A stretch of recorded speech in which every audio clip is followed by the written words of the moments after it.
This is a real quick video for the AMC site.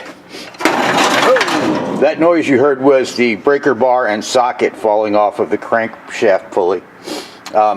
This morning I finally broke free this engine using these ingredients, shaken vigorously in that can and then put into the plug holes, the lifter holes, and the side cover, and down the distributor hole too.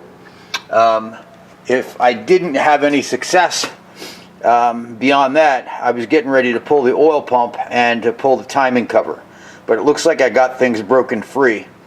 So my next step now is going to be to get the rocker assembly back on it, and then I will vigorously crank the engine for a while and get oil up in the top end before I put the valve cover assembly back on. Peace out.